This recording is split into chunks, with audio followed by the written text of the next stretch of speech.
Hey YouTube, what's going on? Another Christian conversetting.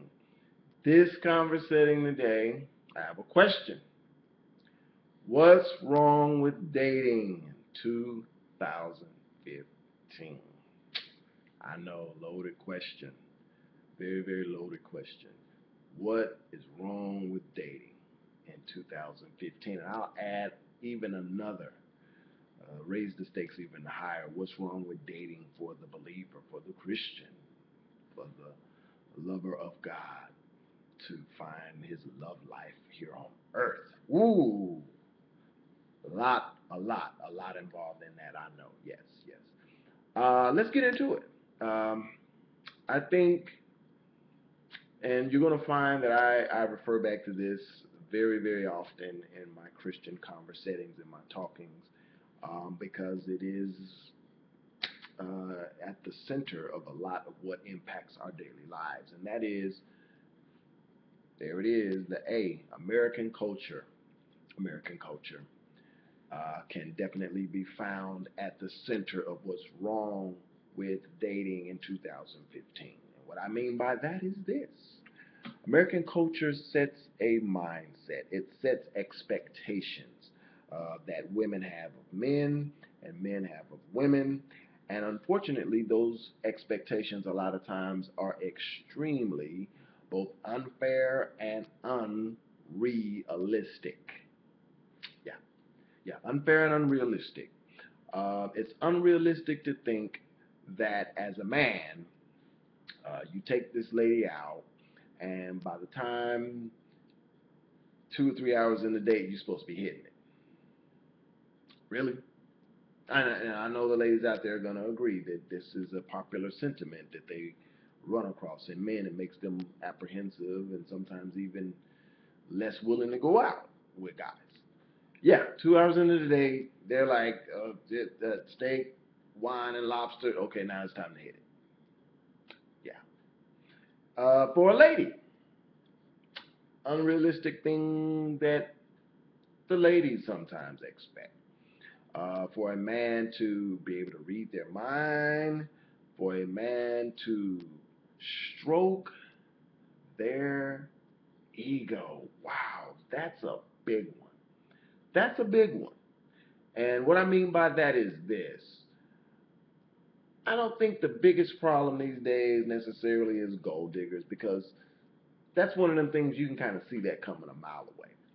But these days, women's addiction to attention, their mindset in terms of their worth and their value is steeped in a bunch of stuff that's just not true. That's that's irrelevant. That has no real marital value. And so a lot of times, a lot of sisters and brothers will attest on this. A lot of sisters will have a significant other. They'll have a man. They're not gonna tell you that. You poor sap. You out there, you chased her down, you got her phone number. I'm gonna call you, I'm gonna call you. Boom, boom, boom, boom, boom. You make a date, you take her out on a date, and you're like, man, she really interested, da da da. No, she's not interested in you at all. I'm sorry to break it to you. She's not. At all. And it don't have nothing to do with what you look like, what you drive, where you work. None of those things is what the deal is. The deal is this: she already has a dude. She has a husband, she has a boyfriend, she has a baby daddy, she has something already. But that guy, by now, is used to her. He's already broken through her barriers, her walls, or whatever. And he has her. And he knows that, and she knows that he knows that. I mean, this is the psychology that goes on in dating. So there ain't finna be no Red Lobster. There ain't finna be no bowling, Dave and Buster's, night on the town. It's not finna happen. So she's missing that wine and dine, pampering, roll out the red carpet type of treatment. This is where you come in, sucker. You thought she gave you that number. You thought that she agreed to go out on this date because she was interested in you. She went on that date because she needs her ego stroked.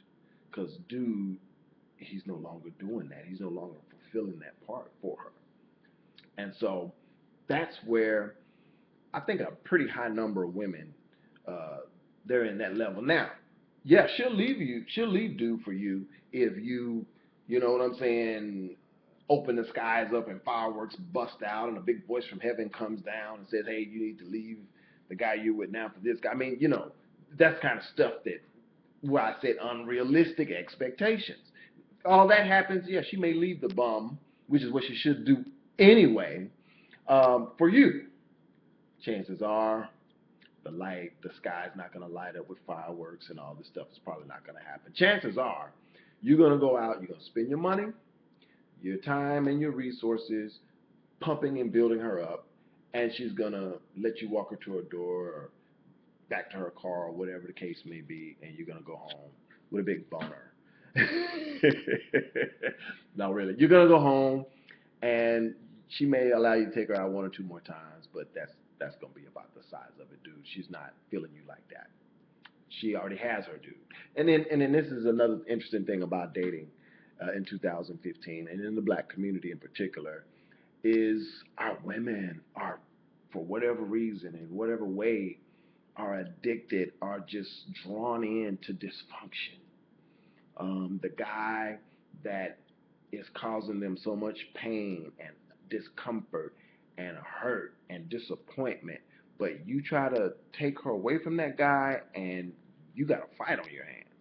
So there's this very unhealthy scenario that we have in our community in terms of unhealthy dysfunctional relationships and our women that are just so attracted to that. So that's what goes down. I'm gonna give you one more quick analogy. I know I've been going in kind of hard, and I'm gonna show you how women, where dating is concerned, are like basketball coaches. They're like basketball coaches. Before I even get into this analogy, I'm gonna tell you right up front, men do some very jacked up crap. No question about it. They do. I mean, they do the cheating, they do the bringing the diseases home, they do the domestic violence most of the time, all of that stuff. Leaving the kids, don't pay no child support, all down the line. I know it. Yeah, guys, it's us. We're the ones that are responsible. Now, I say that right off the bat because I'm going to show you how really it's women, though, that's really, when you're talking about dating, that's really more at fault than men. Mm. Tell me how you come to that conclusion, would you dare say? I will say. The basketball coach, no matter how cold the player is, the coach has to put him in the game. And in dating and Western culture, women pick men. We try out for the team. We show up, and, yeah, give me my jersey, and I'm trying out, and I'm trying to make this good impression. That's what the first date is. It's a tryout. You go out there and you're doing your layups, and you're doing your jump shots, and you're driving up in your car, and all of that is a tryout so that you can get picked onto this team. That's all it is. And so ladies, they like they like that part of it. They like having that power. They like having the ability to make that team. It's on them. However, when that team has a losing season and you know what hits the fan, they don't like taking accountability and saying, well, you know what? I'm the one that built this team.